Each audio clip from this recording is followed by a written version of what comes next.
In April 1943, a body washed up on a beach in southern Spain. He was wearing a Royal Marines uniform and a briefcase was chained to his coat. Inside the briefcase were letters describing where the Allies intended to invade Europe. Every word of it was false. The Germans believed it completely and moved their armies. It is remembered as one of the most successful deceptions ever run.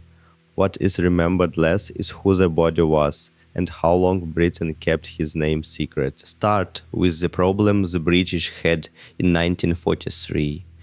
North Africa was almost won. The next step was to cross the Mediterranean into Europe, and there was only one sensible place to land. Sicily. It sat directly between Tunisia and Italy. It had the harbors and the airfields. Churchill put it plainly. Anybody but a fool would know it was going to be Sicily, which meant the Germans would be waiting and the landing would be a slaughter. So the British decided to convince them it was somewhere else. The idea was not new. It had been sitting in a filing cabinet since 1939. A memo had circulated in the naval intelligence listing ways to mislead an enemy. It was issued under the name of the Director of Naval Intelligence. It is generally credited to his assistant, a young officer named Ian Fleming. Years later, he would invent James Bond. In 1939, he was writing lists. Item 28 on that list suggested planting a dead body carrying false papers. 4 years later, 2 officers took the idea out of the drawer. Ewan Montagu was a barrister before the war, and now sat in naval intelligence. The other was an Air Force officer attached to the security service. They ran the plan out of a basement room under Whitehall. The concept was simple. The execution was where it could fail. A body would be released from a submarine off a neutral coast carrying documents.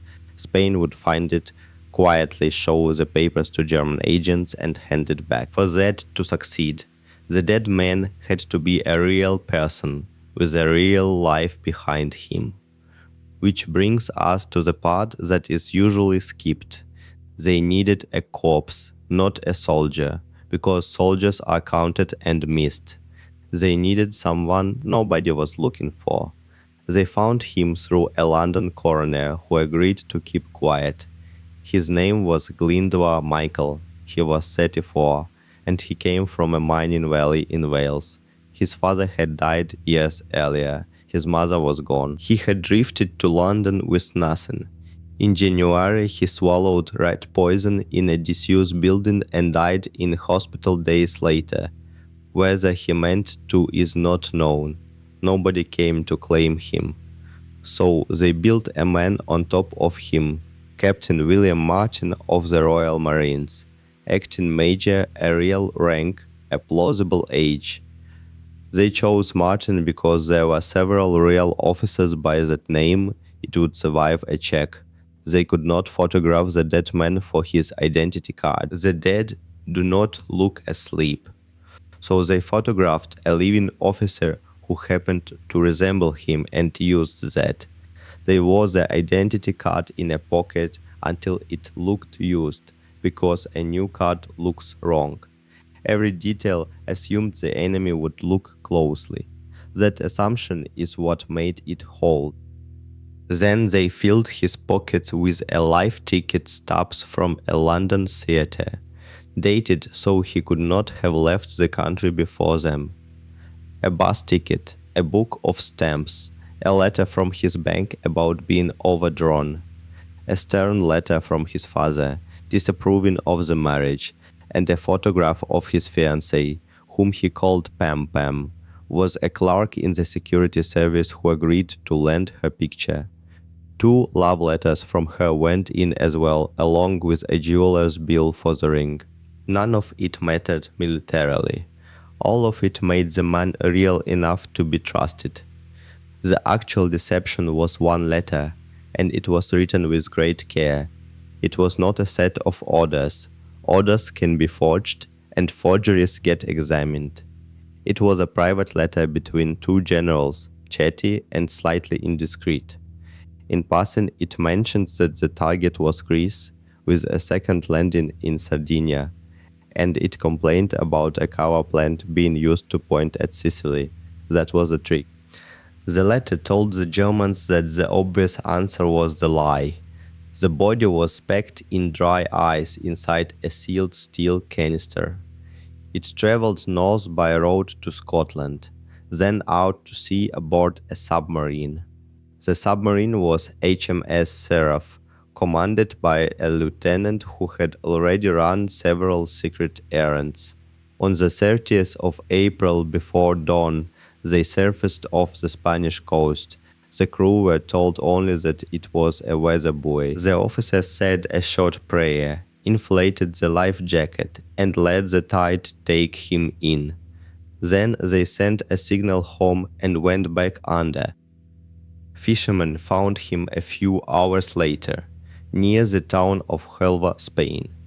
Was officially neutral. In practice, German intelligence had good friends there. Huelva, in particular, had an energetic German agent who was very well connected. The Spanish authorities took the briefcase. The British embassy immediately began asking for it back.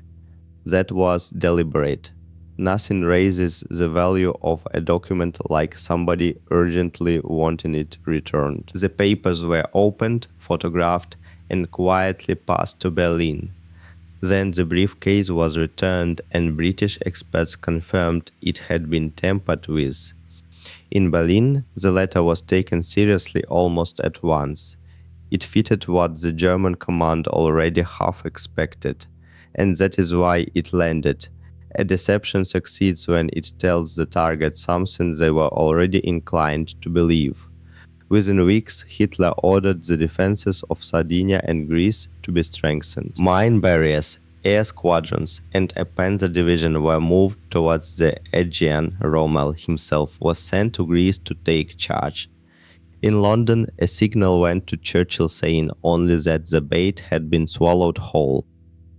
The invasion of Sicily began on the 10th of July 1943. It was the largest amphibious landing that had ever been attempted. The Germans had fewer troops there than they would have had, and for 2 weeks after the landings, they held divisions in Greece, waiting for the real attack. Sicily fell in 38 days. How many lives the deception saved cannot be counted, but the number is not small. Now back to the man on the beach. He was buried in Huelva with full military honors under the name William Martin. The Spanish sent flowers. His fiancée Pam, who did not exist, was listed as chief mourner. The British paid for the grave and kept it tidy for decades. Ewan Montague wrote a book about the operation in 1953 and became well known for it. He never gave the real name. Officially, nobody would confirm it for another 43 years. The file said the body was that of a man whose family had given permission. There was no family. In 1996, an amateur historian went through the archives and found the name Glyndwr Michael, a man who died alone in a derelict building in London. The government confirmed it, and the gravestone in Spain was altered. It now records both names, the one he was born with and the one he served under. There is a genuine argument that this was the decent thing to do with an unclaimed body. There is also the fact that it was done to him, not with him, and that nobody asked. The cleverness of the plan depended on choosing a man nobody would miss. That was not an accident of the story, that was a requirement.